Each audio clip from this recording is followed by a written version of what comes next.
Hello and welcome to UI Chat from the Interface, the monthly show talk about everything Ubiquiti and networking. I'm your host Alex, and once again I'm joined by my co-host Evan McCann. Welcome, Evan. Welcome back. It's a packed month full of fun stuff here. I'm excited. I watched the Mobility Field Day talks. It sounds like it was a lot of what you saw back in London last month, but it was all new to me, and I'm excited to talk about all that stuff. Yeah, I'm a bit embarrassed to say I haven't actually watched them yet, but mainly because, I knew it was going to be mostly what UWC was going to be.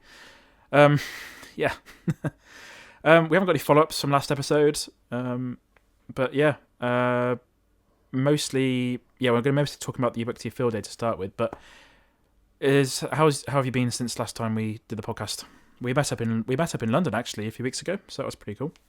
Yeah, so that's I think it was shortly after we recorded last month. I actually was over in Europe for the first time. Stopped in London and met you in person, which was fun. Yeah. Also spent some time up in Scotland, which is beautiful. So if anyone listening can get over across the pond, if you're in the US, highly recommend it. Yeah, 100%. Yeah, that was good. That was good fun. I think that's been pretty much it, to be honest. Before we get started, just a quick reminder to review the show if you can. So thanks to everyone who has been listening or watching the UI Chat podcast. If you can leave us a review in your podcast app of choice or leave us some feedback in the comments, that would really help us out. So I'm going to let you run with this because you've actually watched this. So it's the Ubiquiti Tech Field Day. So over to you. Yeah, so this is, I think it's kind of like a third-party group that they mostly just get... employees or representatives of big tech companies there to give talks, and it's a lot of kind of high-powered people in the Wi-Fi industry and other networking areas. So this was the Mobility Field Day 11. They've been doing this, I think kind of yearly, and they have a bunch of different events. But this was, to my knowledge, I think maybe the first time Ubiquiti participated. Cisco was there, Juniper was there, a bunch of other big, names in the networking space. They all came to give talks about their new changes in their upcoming products and just kind of how they're, looking to move forward. So Ubiquiti gave 3 talks there. They gave one just kind of about Wi-Fi in general. That was Craig. He's the head of strategic partnerships. Tom, he's a Wi-Fi engineer. He gave a talk about Wi-Fi 7. And Andrew, who's a solutions engineer, kind of focused more on the software. So those 3 talks they're up on YouTube, and I know Cody he live streamed it, and he's done I think a separate reaction video. So it's been covered, and it took a few days after the talks for it to be on their YouTube. But we'll have links in the show notes for that. But yeah, I thought that it might have been kind of repeat information for you or anyone that was at UWC in person. But it was all new to me, and it was really I really enjoyed all 3 of those. It was really nice hearing from the company themselves, and a lot of what they covered just kind of was like reassuring, to hear about how they're approaching things. And I think some of the most interesting stuff was they had kind of it was a small room, so there was the people talking, giving the slideshow, and then just kind of like a small handful of people that I've known and followed for a long time, just in the Wi-Fi community, like Wireless Nerd. That's his handle on Twitter. I think it's Drew is his first name. He was there. And a bunch of other people that are like the CWNP, I believe, is the organization that do the kind of third-party certifications. Oh, okay. A lot of people that have their highest level certification, they're kind of like that's like the most professional third-party certification you can get. So it's just people that I knew just from following that organization, like Keith Parsons. So it was interesting to have them kind of be able to ask questions and kind of interrupt their talk. Like, for example, I knew they kind of pointed out and said, hey, you advertise your access points as having 300 or 500 clients per AP. How is that possible? Because that's kind of like a marketing term. So it was like fun seeing them push back on marketing terms that kind of maybe if you just saw, a presentation from the vendor, you wouldn't hear that feedback. So for me as a Wi-Fi, enthusiast, I wouldn't say I'm anywhere near at the level of the people in the room there. But yeah, I'm a fan of them, and it was good to see, straight from Ubiquiti what they're cooking. So the big things were kind of things that we've known about for a little bit. The Enterprise Fortress Gateway, they gave some specs about that, which I think it's been leaked, and I believe they talked about at UWC. But that is the kind of enterprise level UDM where it has the 25 gig SFP, 28 ports, a lot more throughput, dual power supplies, and they kind of tied that into some upcoming routing features. And they also talked about the U7 Pro Max, which I'm not sure if we knew details about that. Do you know? No, the U7 Pro Max wasn't talked about at UWC. This is a brand new thing that's sort of outside of that. So this is pretty interesting to see, to be honest. Right. So yeah, the UDM Enterprise Fortress Gateway, whatever they want to call it. They just said that's coming the next quarter, but the Pro Max was kind of news. And it's similar to the U7 Pro. It just adds, it goes from 2 spatial streams to 4 on the 5 gigahertz. So a couple extra spatial streams there. And then the big thing, it has a dedicated spectral scan radio. And there's going to be upcoming software features for using that radio to help with channelization, analytics. It reminds me of AirView back at the ACSHG, if you remember that. I do remember that, yeah. I think I had one at one point, yeah. Do you know if that ever worked or that was ever implemented? The software did work, but I think I don't know. I don't know where my access point's gone, but it did show some information in the AP. It was never flushed out, from what I remember. Right. But I would imagine if you still own one, the settings are still there, possibly. But not it might only be in the old interface or old software version, something like that. But that was, I think, it was called AirView. It was. Yep. Yeah, so it sounds like they're going back to that, and that's something I know Cisco and a bunch of other vendors do that, where they have another radio in the AP specifically for scanning the environment and helping out in other ways. So that was a really interesting development there, I thought. And we don't know we don't know pricing, we don't know availability. It's just upcoming soon. But the U7 Pro Max was kind of the big news there. And they did talk about a few new routing features. So we've had a bunch of stuff added to betas of 8.2 that we'll get to later. But something that was new for me was SSL TLS decryption. And they mentioned sandboxing, anti-malware, and the ability to do packet captures natively in the UniFi interface. So I think those were the 3 new features that they might have talked about at UWC, but they were new to me. Sure. And Wi-Fi 7 MLO, which is multi-link operation, that's kind of one of the big tentpole features of Wi-Fi 7. That's coming in AP version 7.1 and Network 8.2. So we have upcoming releases to look forward to for those. Oh yeah, would you liken the U7 Pro Max to maybe a U7 like if it was called with the old naming scheme, a U7 Enterprise essentially? Well, I assume that naming tier leaves room for U7 Enterprise in the future. So maybe that'll be, because this is 8 spatial streams total. There's 2 for 2.4, 4 for 5. But 6 gigahertz is still a 2-stream radio on the Pro Max. So I'd assume on the Enterprise, maybe it'll be dual uplink, maybe 10 gigabit fiber ports. Yeah, probably not fiber. Okay. But yeah, I would assume a 4x4 radio for 6 gigahertz. It'll probably have the scanning radio and maybe a few other bells and whistles to make it that top of the line enterprise. Sure. Yeah. No, it's interesting because the Fortress Gateway, they obviously talked about the UBC, and they talked about this SSL decryption system. I was sat next to James, the IT guy, and he was mentioning that Sophos have had that feature for a very long time. He was mentioning they're not too sure how they're going to do it because apparently when you use these Sophos devices, that you have to have a certificate on the client device. So, not sure how Ubiquiti are going to manage that if that's a requirement for doing that sort of thing. But I think they mentioned as well you could look at Google searches as well somehow. That was part of it, which gets a bit invasive, but but I guess there's use cases for that, like schools and things. But yeah, I can definitely see a use case for it. And that was kind of the big drum that they were banging. Same thing with that UWC is like enterprise. We're focused on enterprise. All the software and hardware we're pushing lately is enterprise. And that's definitely a feature that Sophos has. I know Palo Alto does. A bunch of big, bigger, more expensive firewalls have that capability. And the details are complicated. We don't really need to get into it, but it does basically. It's going to probably tie into. I would assume identity or identity Maybe, enterprise yeah. plan. Yeah. Because it also ties into certificates, who your users are, identity Yeah. management.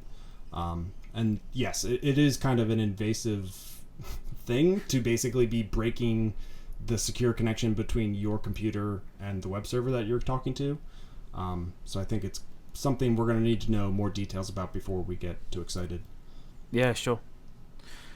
There's also, you mentioned here, new features, SSL. There's also, it says marketing, called out marketing terms, figures, coverage area limits, hundreds of users per AP. Yeah, he mentioned that. So, yeah. Yeah, and that was, the professionals in the room were like, hey, hey, I have a question. Hold on. You just mentioned 300 users per AP. What does that mean? And the other one was like something they changed maybe a year ago is they started advertising coverage. So like, a certain AP covers 2,000 square feet. They were just pushing back on those marketing terms, and I think kind of put Ubiquiti in their back heels a little bit, which was nice. And they had good responses. So okay, I'll have to watch that. But yeah, that part was probably my favorite part from those talks was seeing those interactions. Yeah, some cool stuff there. You also mentioned a U7 Pro wall has also hit FCC as well as the Pro Max, so that's good that they're sort of getting on with that. So yeah, they were very careful to talk about other upcoming products because I think they had mentioned we have a lot of products upcoming. They haven't been specific, but he did say in general, like, just imagine our U6 line, and we're going to have Wi-Fi 7 versions of basically all of those. So that's wall, outdoor, etc. Yeah. 100%. Hey, I guess we can talk about the stuff we did actually get announced this month now.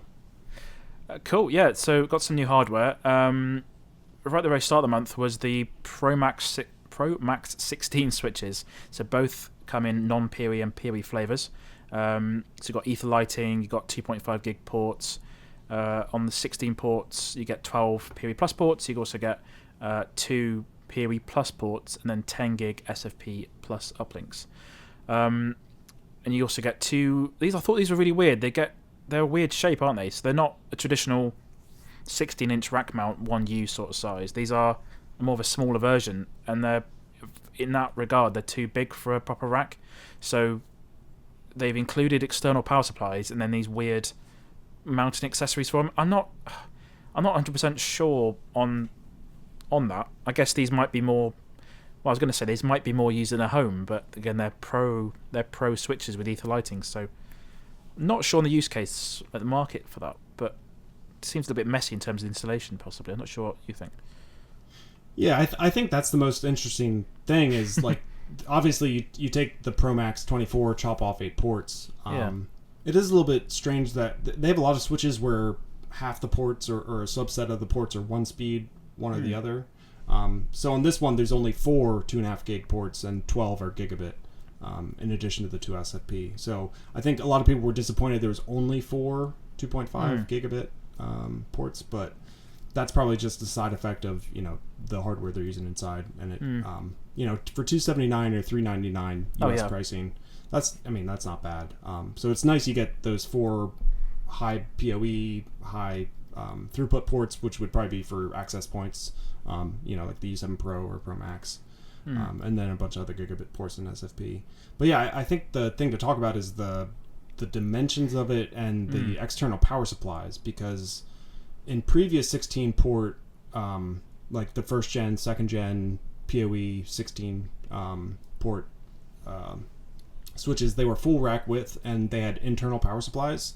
These are 12 inches wide. I don't know the exact dimensions, but they're not a full rack width. They're not a 10 inch either, that's another smaller kind of semi-standard. So you can't fit it in a 10 inch rack. It's too wide, and you can't fit it in a full 19 inch rack without an adapter, which you have to pay $50 for. And then the power supplies are external, and there's a smaller one for the non-PoE model, a larger one for the PoE model. So yeah, you need to buy the switch and an accessory to rack mount it, and if you don't want to rack mount it, you just have this kind of a weirder shaped. So yeah, it's nice that there's flexibility for if you want PoE or not, and if you want to rack mount it or not, because it'll save you $50 technically if you don't want to rack mount it. But having that as an optional accessory just feels like kind of a weird decision to make. Yeah, and I'm just going to quick look. I'm not sure if it supports what is it called now? The DC backup thing. I can't remember what that's called now. They changed the name. The USP-R. That's it, yeah. USP-RPS. I don't know if it supports that, but I don't believe it does. Yeah, which is really odd because it's like their top of the line Pro Max switch. But I suppose I can't think of. There's got to be scenarios where this is useful, like having 4 high-powered 2.5 gig ports, potentially like in a smaller area of the office, which you just run a fiber cable to, and then power some door access control stuff. And there's got to be scenarios which they've envisioned where this would be useful for. So I just can't think of any. Yeah, it's getting pretty narrow because the other one. This is layer 3, so it has Ether Lightning, it has all the layer 3 features, so it's like high end on the feature side, but then also the ones I compare it to are like the Pro 8 port and the Enterprise 8 port, because those are just normal desktop model. On the Enterprise 8 PoE, good lord, the names. On the Enterprise 8 PoE, all 8 ports are 2.5 gigs, so like that technically is better than the Pro Max, but it's also more expensive. So there's so many models now, and you really have to be careful with like the trade-offs you want to make. But I'm sure for some people they love having a 16-port Pro Max and all the pretty lights, and there you go. Yeah. Yes, those are available right now. The next one is, well, for the outdoor stuff, it's been quite out of date, hasn't it? So we've had the AC mesh for a very long time, the little bunny ear one, and that was replaced with the U6 mesh as well, same name. We also had the Flex HD as well prior to that. But the AC Mesh Pro, the big slab thing, that's got introduced in 2016 or 2017. There's been no comparable device ever since, and Ubiquiti have updated it essentially. Essentially like a very mild, well, just a spec bump essentially of the AC mesh. We've now got a U6 Mesh Pro. I don't believe they changed the antenna gain. It's still 8 dBIs. Still got 2.4 and 5 gigahertz. It's not AC. It's not Wi-Fi 7 at the moment. But even with the 2 gigabit port, which is it seems like a very old thing that Ubiquiti have done. It's just essentially just an update, isn't it? So. Yeah, it seems like the exact same enclosure. Everything about it besides going from Wi-Fi 5 to Wi-Fi 6 feels about the same. So yeah, it's nice. I really love the AC Mesh Pro. I've used them in a handful of outdoor installations. They are large physically, but having those 2 ports is really nice. And the really high gain antennas make them really great for covering a big outdoor space. Oh, yeah. So it's nice they finally did a Wi-Fi 6 update. And hey, you forgot about the Swiss Army Knife Ultra. That's the other one there, which is another weird outdoor one. I suppose it's Yeah, that's almost like an AC mesh in a different case. It is, isn't it? Yeah, but yeah, so the outdoor APs have been a little bit weird, and this was just copy and paste the AC Mesh Pro and update it as little as possible. But same price, better performance. I think it's a great thing to have. Yeah, I've used a few of those before in like camping caravan sites before, and they seem to work pretty well. Cool. We've got some updates for the Access devices. So these are the Reader Pro accessories essentially now. So we've got an angle mount for the Reader Pro, we've got a junction box for the Reader. These just, like the cameras update they did last month, it just gives you more options and flexibility in terms of the installations. So you can mount them in different ways and in different corners on doors and things. So it's nice that they're giving people a lot more flexibility in terms of how they install things, essentially. So, is the interface, or sorry, not interface, the intercom, is that mount new as well? Yeah, the Reader Pro. Is that for the intercom? Well, there's the I get confused with these products. So there's the Reader Pro, and then there's also the intercom, and the intercom was a new device. I want to say last month or 2 months ago. Yeah, we saw some angle mounts and different mounts for those devices last month or the month before. These are just updates for the Access reader, like door entry devices, but the intercom stuff is different. Right, and the only thing I've seen about the intercom, besides people are happy that exists, is just how physically large that device is. Oh, it's huge. Yeah. So yeah, if you're looking at any of these, any of the Access stuff, check the dimensions, because some of them are quite large. Yeah, I saw the intercom in person at UBC. It's quite a sizable device. Very, very rugged and well made, but quite large. But yeah, back to these. I think it's a good idea. They've got these 3/4 inch conduits like the camera accessories, so everything can be uniform in terms of how it's installed, and I think these are quite a good idea. So yeah, they look nice. Yeah. I don't know if you saw this one. They've got their own hard drive, but it's an enterprise hard drive. So they've already had a surveillance 3.5 inch hard drive. They've now got an enterprise drive for 16 terabytes. So it's $299 for 16 terabytes. But what's interesting with the wording, as I put it in the show notes, is that they say it's ideal for storage-intensive UniFi systems, including Protect camera securities. That it gives a nice little nod to the NAS, which is hopefully going to come out soon. So. Right, and I think there was some other, it might be in the show notes down somewhere, but there was someone else who noticed, I think it was in Identity Enterprise, there's a permission for like file access. So yeah. There's a lot of smoke on the Ubiquiti is going to release a NVR or NAS sometime soon. Yeah. And the next bit of hardware is the U7 Pro Paintable cover. This is essentially just a bit of material that slots over the top of a U7 Pro, and it means you can paint it whatever colour you want without having to damage or vandalise the access point itself. If you do happen to put the wrong type of paint on it with like metal-based paint, if you make that mistake, you can just get another device. But it says you can use spray cans, nylon or Telox, acrylic colour, poster colour, or colouring pens like gels and Sharpies. So you could just draw all over your access point if you want to do, which is quite cool. So reminds me, I think it was the Nano HD. They had those like they had a camo one, they had a black one, they had those covers. It's nice that this is just paintable, so you can just make it any color you want to match brick or whatever. But $39, at least in the US, $39 seems like a lot for. I'd assume it's just a curved piece of plastic. Yeah, but yeah, as I said, just be careful if you're going to put metal paint. Don't put metal-based paint on it because you'll get issues with it. So, cool. Do you want to run us away with the UniFi OS 4.0? Yeah, so this was a big month for software that we knew was coming. Some, or at least some of these we knew were coming, but it was UniFi OS 4.0. We started to see UniFi Network 8.2, UniFi Protect hit 4.0. and UniFi Access hit 2.0. So like those, all of the kind of major software that UniFi has all got kind of a new big release. UniFi OS 4.0 seems kind of like maybe the smallest one. The big one there is automatic failover for shadow mode for all the rack mount cloud gateways. So the UDM Pro, SE, Pro Max. You need two of the same model, and this is the feature where it'll automatically fail between one piece of hardware and the other. So if you have two of those devices, you can kind of have redundant gateways that use VRRP, Virtual Router Redundancy Protocol, I believe. The other big thing with 4.0 was VLAN Magic, IPv6 for the local web interface, a lot of logging improvements, and SNMP. They finally added SNMP support, which is awesome.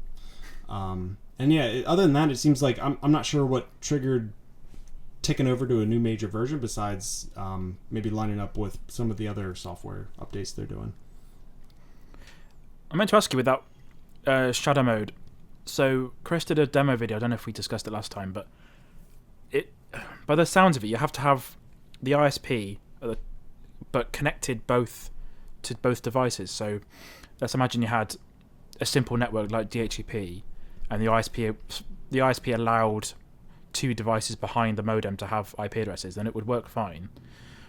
But if you had a triple PoE setup or static IP, I'm just wondering how that would work.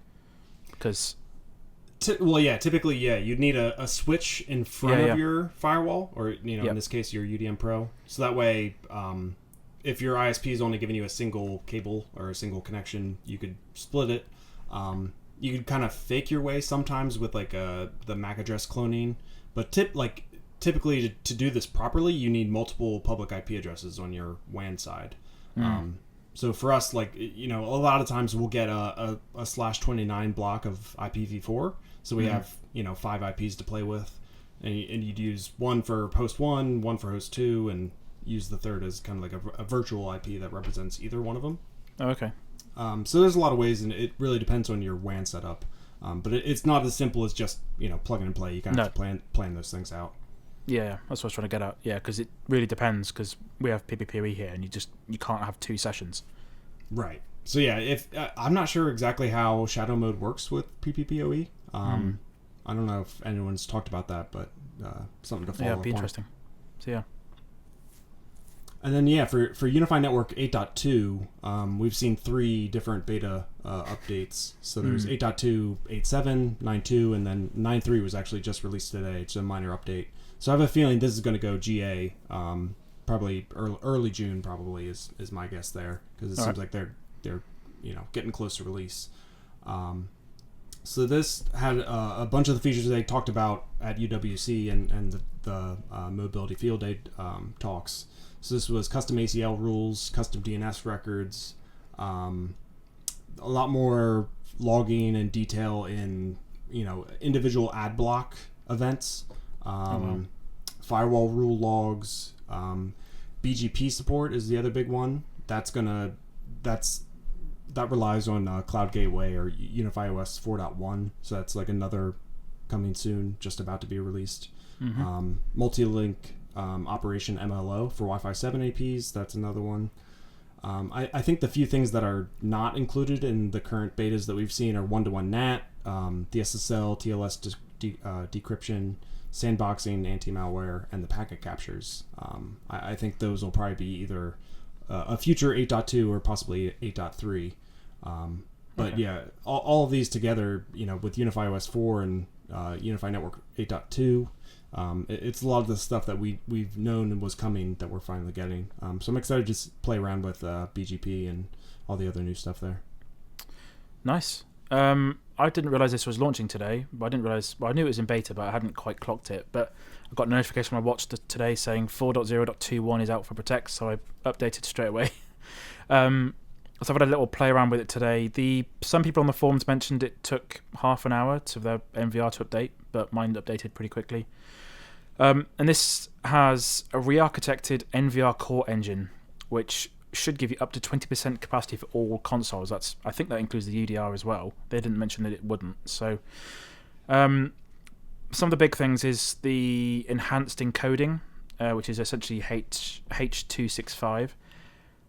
I changed all my cameras that supported to that, and I had some weird problems playing back in Safari.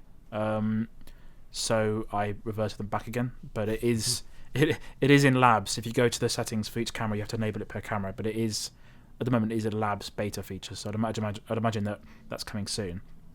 But the benefit of that enhanced encoding is better storage. I think they mentioned better storage and also better response times when playing back potentially. It basically should create smaller files. It's a more extreme compression. So smaller files, less. I'd assume hypothetically less hardware load. Although I'm not sure about the details there. Yeah, and that is just on the G4, G5, and AI cameras at the moment. And the other elsewhere in those updates is the dashboard that's got renewed. So what you have got now is, I'll put some pictures on the recording version of the podcast. Sorry for the audio listeners, but there's the live view is now on the dashboard, which like it was with the last version. But you can cycle between all of your live views. You can click into each camera and get the live timeline view quite easily. So it's all quite fast. And then on the left-hand side, they've increased that to show how many cameras you currently have, but also updates for the IoT devices as well, which is quite handy to get to. And then with the last version of Protect, we had support for Google Drive, which I still haven't managed to get to work. I need to turn it off and turn it on again, I think. But that comes along with OneDrive support now, and there's a bulk video download button. So again, on the dashboard, on the left-hand side, you can then select which is a feature which has been so like much requested on Protect, but you can bulk download like days of footage if you want to, which is quite cool. And then there's they've redesigned some camera shortcuts. There's lots and lots of filtering now, so you can filter between. Yeah, if you pick in one of the G4, G5 cameras, you can, if you go onto the playback and then filter it by that camera, it will now have a little grid system on the camera, and you can say, I want to view anything that's happened in this one particular location, but then you can drill down and say, I want to see all vehicles that came to this location, and then by color type and everything, you can go so far down, which is a feature that Protect hasn't had for a long time, just a lot of fine-tuning in terms of filtering. And then the G4 PTZ, which they now call the G4 PTZ Industrial, which is interesting. I noticed that. I noticed that. Yeah. That's now got a patrol mode, so you can go between 3 or 4 different locations. And then the very last thing within Protect is you've now got custom animations on the Doorbell Pro. Yes, that is the. I mean, this is a big release. All the stuff you talked about was exciting, but I think this is the thing that people are most excited about is you can put a GIF on your Doorbell Pro, so you can finally have whatever you want as an animation there. Finally. Yeah. Yeah, I had a play around with the Protect today. It's impressive what they've done. Just as I mentioned, there's all the filtering features, and I don't know if Safari supports H.265 correctly, but it was being very odd when I was trying to use it earlier. So I just gave up in the end. Even on my phone, actually, one of the cameras I've got, it just wouldn't play back probably. So I reverted it all and I'll go back to it when it's fixed. But right, and that's probably why it's a labs feature. The little bit I know about H.264 and 5 is that certain CPUs like have hardware for encoding or decoding that, so it's possible that it's on the device you're viewing. 265 might be an issue, or maybe there's an upcoming iOS app update to improve that. That's true. Or it may be just the software itself, but it's nice that they're moving that forward. Nice when that moves out of labs and is a little bit more reliable. Yeah. But I'm impressed. Like, it seemed like every corner of that software suite has been touched. Like even the watermark on the cameras has been updated for the first time in such a long time. Like lots of little things in there. I'm as I said before, Protect's one of my favorite apps they make. So because I use it so much, but it's very good. So yeah, good stuff. Yeah. So yeah, Access V2. Neither of us. You don't use Access for anything, do you? Nope. No. So neither of us are super qualified to talk about this, but this was another major version bump. It seems like it had a little bit of a bumpy rollout. They rolled it out with 2.0.4, and they even had like a separate post saying like, "Hey, Access V2, here's all the new stuff." And then they pretty quickly had to pull that because that release reset the pin length back to 4 digits. So you have the option for 4-digit, 6-digit, or 8, I believe. And it seems like it manually reset everyone to 4. So they pulled 2.0.4, and 2.0.5 was quickly released afterwards to fix that. But the new things with V2 is, just like with Protect, there's a new UI, a lot of nice feature improvements on like the dashboard, better live view. It visualizes the unlock activity.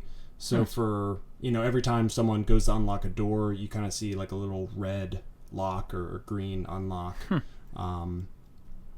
Better centralized management for all that stuff, and improved performance. So I don't know if the work they were doing on Protect V4 and Access V2 were kind of related, but it seems like it got a lot of the benefits of that, their kind of underlying work to improve that software. So if you're willing to run with an EA release, 2.0.5 is the one to try, and if you're a little bit more cautious, maybe wait for those to hit GA and see another, maybe wait for 2.1, just because of the issues they saw there. Yeah, it's interesting. No, I haven't got any use case for Access, unfortunately. So yeah, it would be nice to use it, but I haven't even played with the Kinect yet, to be honest. So well, they have YouTube mode for Kinect, so why not? They do, yeah. Yeah, it's useful. Yeah. And the last thing for software, just because we do like to point these out when they happen, I noticed airMAX M, which I don't even know the last time, or do they even sell airMAX M? Yeah, they still do. Okay. Yeah. So they still do have some airMAX M, I guess, for sale. So this is them doing their due diligence to, patch the minor security vulnerabilities that pop up in those old hardware. Seems like the only thing they did was update the minimum password length to 12. They didn't really detail, hey, we fixed CVE, this, or anything specific. So airMAX M, grab your software update. And they also did a small update for AmpliFi HD and Instant. So those continue to be products in their lineup as well. Those continue to be products. Yes. Yeah, I updated my airMAX devices at home. I've still got a couple of those old ones to do various tasks and things. One thing I like, because we've got multiple buildings on the farm, I like to have an old NanoStation M2 in each building that's got a UPS, and then I'll get an email when I know when the power goes off, which is quite useful. So just use those as power sensors essentially. So yeah, and that's like those. It might be 10-year-old hardware with ancient software, but it does what you need. So it's good they're doing the bare minimum security fixes there. Yeah, that's all the software and hardware for May. Lots and lots of stuff again. There's one thing I put in the show notes just before we wrap up. It was the file sharing. That was it. It wasn't it? I think, yeah. The file sharing thing with the NAS. So I'll put a picture on screen. But yeah, you mentioned that someone on Reddit noticed that under services within Identity Enterprise that there's now file sharing as well in there. So that's quite good. Yeah, and I think we pointed out before, but on the Flex XG, the 10 gig little 4-port switch, in the deployment tab there, they show, the image that we've seen for this product. It looks kind of like an AmpliFi Alien, but white with the screen on the front. So yeah, there's a lot of smoke. I'm sure we'll see a fire soon. Before we finish, did we mention last month about UniFi Talk and the soft phone and the Pro plan? We didn't, did we? I don't remember. But yeah, that's out now, right? The soft phone? So the soft phone is available if you've got Identity, the free version. But if you want to use the soft phone, you have to go to their new Pro plan for UniFi Talk. So it's like $24 a month, I think. We're really professional here. Wait. So the soft phone, is it a free feature or not? No. Okay. So you need to use their paid service where you're paying for a phone number through them, right? That's what the Talk Pro plan is? Well, no, you can pay $10 a month for a phone number, which is hosted with them. They do all the VoIP routing, but they've also got a Pro plan which adds more numbers. I think it's unlimited minutes a month, but a fair use policy. They said if you're doing a call center, then we'll ban you or something. Right. But that adds the soft phone functionality. So you got to pay for the soft phone. I've got to find this somewhere now. Well, yeah. I know that was kind of a long promised feature. People were very excited for that. If it was something where they, I don't want to accuse them if this isn't the case, but if that was something they talked about and promised for the free plan, and then kind of did the old bait and switch, actually you need to pay for the more expensive Pro plan to get that feature, that would be disappointing. But I would assume the best and assume that's not the case. But yeah, it seems like if you do want the soft phone, and there's a lot of good uses for that, you will have to pay for the privilege. Yeah, so UniFi Talk 3.1.8 was put into EA 15 days ago on the 13th of May. So it says, we're thrilled to announce the addition of the UniFi Talk Pro plan in the USA only, priced at $24.99 and per month per number. Okay. And then it says unlimited calling in the US, Canada, and Mexico, but there's a massive paragraph to say this is designed for regular business use only. And it says call center dialing, auto dialing, trunking, and forwarding is basically against our terms of service, and they say we may suspend your service without notice if you basically take the piss. So it says unlimited SMS messaging in the US, Canada, and Mexico, 3,000 monthly caller ID names. It says CNAME lookups for incoming calls, 300 monthly call recording transcription minutes per number, and then the soft phone with the UniFi Identity license-free mobile app for iOS and Android. And there are quite a few comments on the forum thread, but I'll put that in the show notes, but I'm not too sure if people are happy or not with it. So yeah, I mean, we were just talking about Protect is obviously Network is their flagship thing.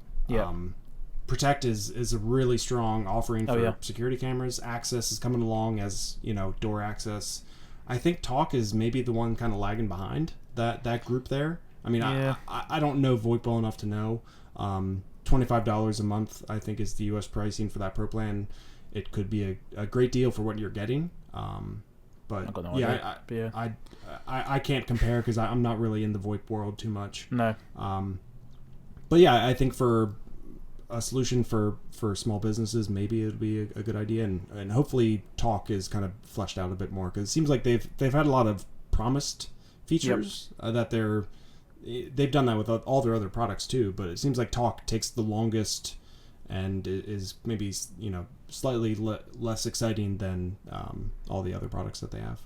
Yeah, I think we discussed UniFi Talk launch in the UK November time last year, and then we're 6 months later, and it's available, but you still can't do any number porting. So for a lot of people here, they're not going to change their phone numbers. So like, while it's relatively easy to install a security camera or switch that, if you start switching phone numbers or you can't port your existing number, like, that's something that I think people want stability and maybe some boring boring features that maybe Ubiquiti don't want to market around, but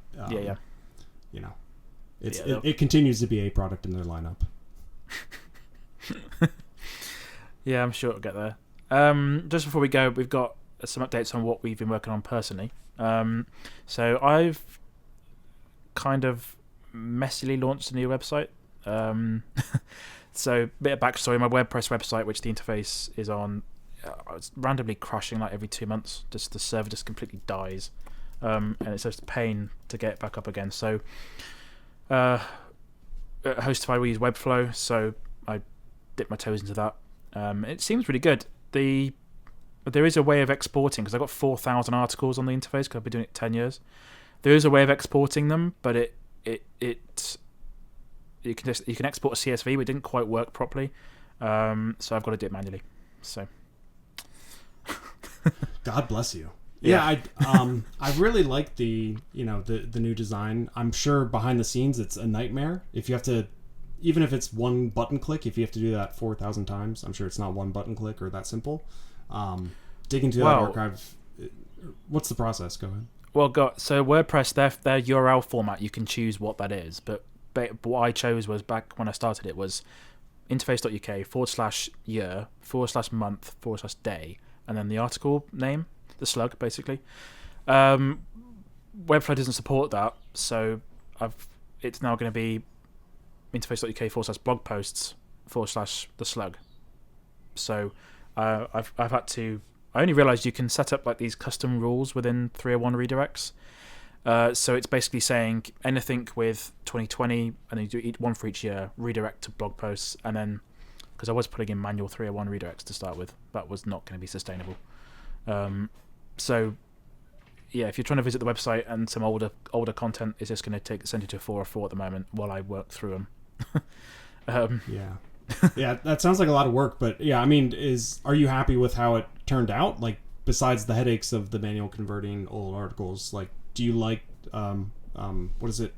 Webflow. I almost said Wordflow. Webflow. Yeah, it's good. I definitely recommend it. It's a lot more flexible in terms of WordPress is very, very sticky in terms of its design. If you've got a template, unless you know how to code, which I've got no idea how to do, you can't change anything.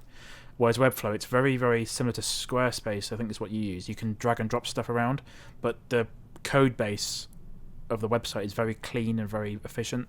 And you pay per month, which is the monthly price I'm paying is the same as what I was paying to host the website beforehand, on AWS actually. But they host it for you. And one weird thing actually, it was quite weird. What did I want to do? I wanted to have the root domain so the interface.uk, but not www. I think that's called the root domain, as the primary domain for the site.